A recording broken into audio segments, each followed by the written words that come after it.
నమస్తే ట్రేడర్స్. మనకైతే సెటప్ అయితే వస్తలేదు. అండ్ సెటప్ రాకపోతే నేనైతే ట్రేడ్ అయితే తీసుకుంటలే. అండ్ ఈరోజు ఇట్లా అంతే. టోక్యోలో, న్యూయార్క్లో అయితే సెటప్ అయితే రాలేదు.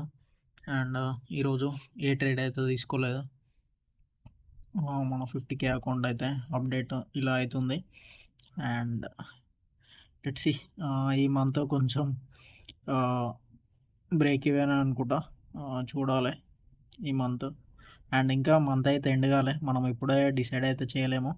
అండ్ నేను ఇంకొక అకౌంట్ అయితే తీసుకున్నా కదా, 25K అకౌంట్. మనకైతే ఇప్పుడు 50K అకౌంట్స్ రెండు ఉన్నాయి. 50K అకౌంట్స్ రెండు ఉన్నాయి. అండ్ ఒకటి ట్రేడిఫై 25K అకౌంట్ అయితే తీసుకున్నా. అండ్ ఇది $25కి వచ్చింది. మీరు నన్ను ఫాలో చేస్తే మీకు అర్థమవుతుంది. నా స్టోరీలో అయితే ఎప్పటికప్పుడు అప్డేట్ అయితే ఇస్తా. అండ్ 25K అకౌంట్ ఇలా సెటప్ వస్తలేదని దీంట్లో అయితే ప్రైజ్ యాక్షన్ బట్టి 1:1 స్కాల్ప్లు అయితే కొడుతూ ఉన్నా. అండ్ ఈ అకౌంట్ అయితే స్లైట్గా ఇప్పుడు ప్రాఫిట్లో అవుతుంది. చూడాలి. ఇవన్నీ మనకి ఇప్పుడు ఎవల్యూషన్ అకౌంట్సే. మన దగ్గర ఇప్పుడు 50K అకౌంట్స్ రెండు, అండ్ ఇది ఒక 25K ఫ్యూచర్స్లో అయితే. ఇవన్నీ ఎవల్యూషన్స్ అకౌంట్సే అనమాట, ఇంకా ఫండెడ్ అయితే కాదు. అండ్ అది గైస్ అప్డేట్. Thank you.